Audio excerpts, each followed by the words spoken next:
നമ്മളെ മുഖ്യമന്ത്രി ആള് കൊള്ളാലോ, ഓടി നടന്നാണല്ലോ ഉദ്ഘാടനം ചെയ്യുന്നത്. ഞമ്മളിപ്പോ അടുക്കള ഭാഗത്ത് പുതുതായി ഉണ്ടാക്കിയ കക്കൂസ് മൂപ്പരെ കൊണ്ട് ഉദ്ഘാടനം ചെയ്യിച്ചാലോ? സംഗതി ഈ ഒരു തമാശ പറഞ്ഞാണെങ്കിലും മൂപ്പരെങ്ങാൻ ഇത് കേട്ടാ ചിലപ്പം വന്ന് ഉദ്ഘാടനം ചെയ്ത് കളയും. ഇന്നോ? ചോറിനോ? ഉറപ്പാ? ആയിക്കോട്ടെ, എന്നാ വെക്കട്ടെ. ഈ എന്താ ആകെ ബേജാറായ പോലെ? ആരെയും വിളിച്ചത്? വിളിച്ചത് ഇന്റെ അനിയത്തി സെലീനയാണ്.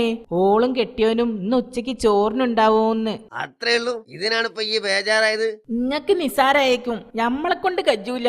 ഇന്നൊന്ന് റെസ്റ്റ് എടുക്കാന്ന് വിചാരിച്ചതാ. ഓള് പൊക്കുന്നൊന്ന് ഇവിടെ എത്തുമ്പോഴേക്കും ഞമ്മക്കൊരു ബിരിയാണി വെച്ച് കളയാം. ഇന്നെ കൊണ്ട് കയ്യൂലെന്ന് പറഞ്ഞില്ലേ? നിങ്ങൾ പോയി ഹോട്ടലിൽ നിന്ന് വാങ്ങിച്ചോണ്ട് പോരി. അതൊക്കെ വലിയ പൈസ ചെലവാ. എന്നാ പിന്നെ ഇവിടെ ഉള്ളത് അങ്ങോട്ട് വിളമ്പാ. ഇവിടെ നിന്ന് പരിപ്പ് കറിയാ വെച്ചത്. അതാണേ ഓള കെട്ടിയോ വായില് വെക്കൂല്ല.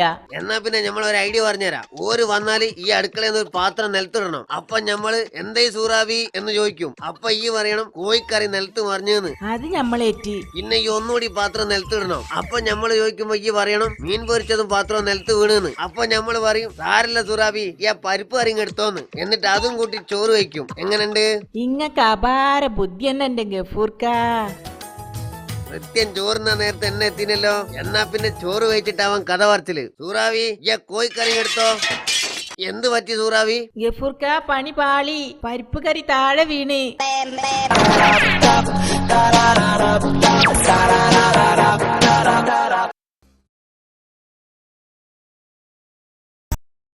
ഇല്ലം electronics and gift centre, Mavoor road, Calicut. മലബാറിന്റെ ആഘോഷങ്ങൾ ഞങ്ങളെക്കാൾ മറ്റാർക്കറിയാം.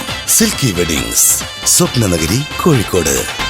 Picnic dates and dry fruits.